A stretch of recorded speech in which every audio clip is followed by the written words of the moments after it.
And we are back with Lisa Waters Lane in the studio. She comes each week with your garden questions. Just what are people talking about? So you have been like one industrious little bumblebee, my little dear. Little bumblebee? It's something like that. It came out of my head. Yeah. So you've hired lots of people. You've been interviewing like crazy. You've got roses in. You got teams of people cleaning, sweeping, setting Spring tables is up. coming. It's coming. It's Spring not is here, coming. but we're getting ready, huh? We're getting ready. I can Yeah. feel it. There's like the excitement out there. People are definitely ready to be outside this year. I was telling folks that the classes are Yeah. large, so Yeah. it's there's some energy there, and I think part of it is we've just been pent up way too long. Definitely. You can only bake cookies so long, and finally you just put on 10 pounds. You need to get outside and do something. Yeah, that's kind of where I'm at. I've baked enough cookies to last a lifetime. So, what kind of garden questions do you think we have that would be interesting? Bet. So, Catherine's out in Chino. All right. She wants to know, is it too early to be planting fruit trees yet? And then it's a two-part question. So Here we attention. Go. Catherine. Oh, only one and done. Second part, well, actually, maybe it's a three-part. Are all peaches self-pollinating? So peach trees. Okay. And then second one, which is third, which is the best cherries for this area? Okay, so that's one, Catherine. You should take the 10-mile drive and visit us here at the garden center. It's worthwhile. It is. But real quickly, we can go over in 90 seconds or whatever over the airwaves. Yes, you can plant fruit trees right now. It is a very good time. So grab them while you can. Mm-hmm. We even just got some apricots in. We did. We could not find apricots to save us last year. There were none. So we plugged more and we got them in. They're fully rooted and they look really good. They do. So they look nice. They're going to fruit, and they're a fruiting age, so they'll produce well for you. Going back to, can you plant? Yes. Peaches, pitted fruits generally are self-pollinated or self-fruitful. Once it only takes one. It's got the male and female flower on the same tree. So peaches, all the peaches are self-pollinating. All of the apricots self-pollinating. Many of the plums are. Cherries 50-50.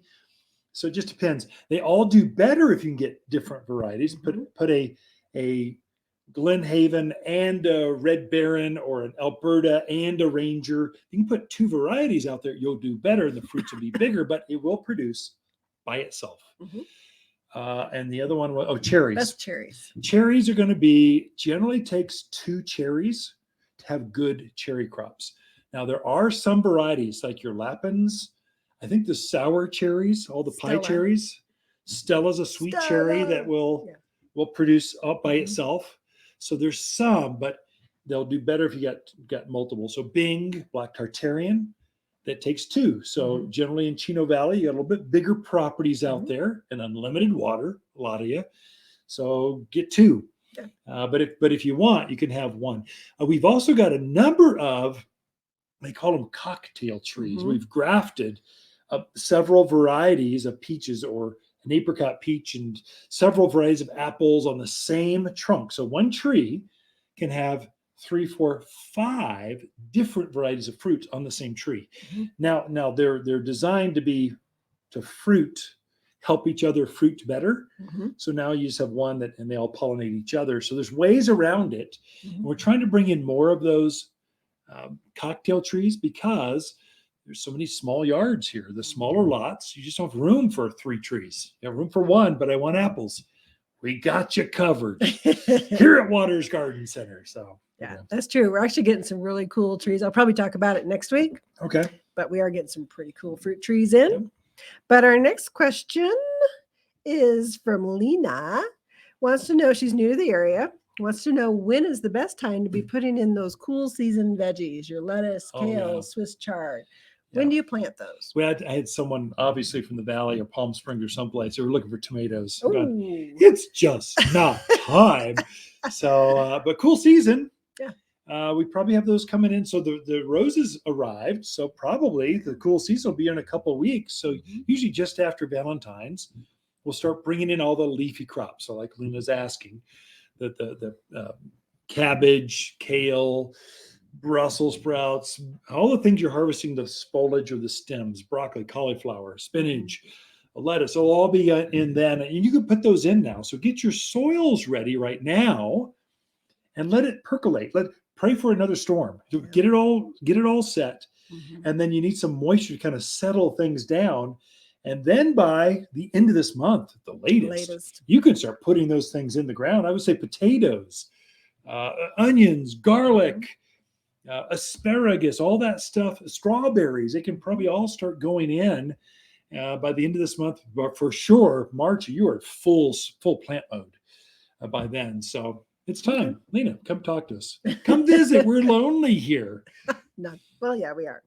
All right. Gary says, I didn't think camellias would grow here, but a neighbor told me you carry them. Do you have them and will they grow here? Yeah, so good. Gary, I'm glad you're neighborly and you've got garden neighbors. So they're kind of getting you going. Yes, there's like 2 or 3 varieties. So most camellias, no, will not grow here. They're more of a tropical plant. But there are a couple hybrids that they figured out how to get more antifreeze in them. It's all about the cold winters. That's what takes them out. We've got one called Ice Princess series. Ice Angel. Ice Angel, basically with the word ice or snow in their name. And you know they're hardy.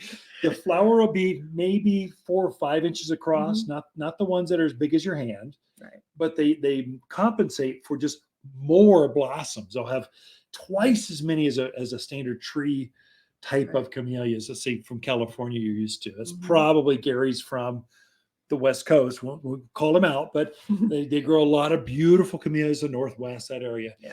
They can grow here too. They'll generally be shrubs, not a tree. And generally they'll be maybe chest high or so.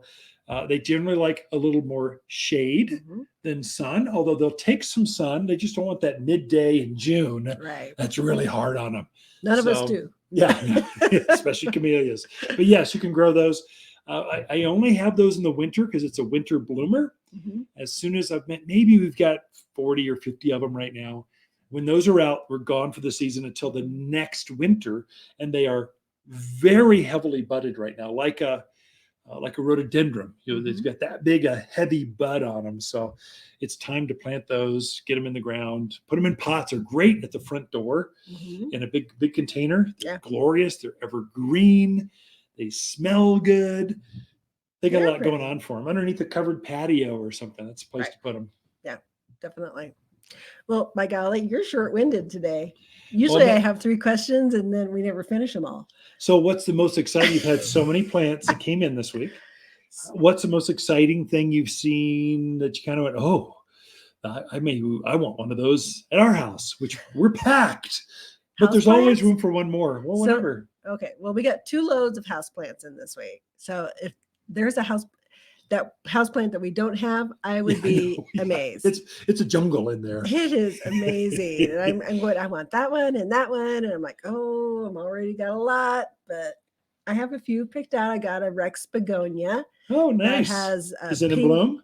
No, but it's got some buds, so it's going to bloom. But the leaves are gorgeous. They're kind of a red, gray. Yeah. Oh, it's so beautiful. I know right where I'm going to put it. It's going to drive you nuts. No, I like it. So in our house, as long as you're pretty, you're welcome. The second you get any kind of ugliness to you, it's in the dumpster. Or you're put on the front door to freeze to death. True. But I've had very good success lately. Yeah. I haven't killed a houseplant in a long time. We are out of time, Lisa. Yeah. Thank you very much for being here. Great questions this week. So Ken and Lisa Lane, the Mountain Gardeners, be right back after this.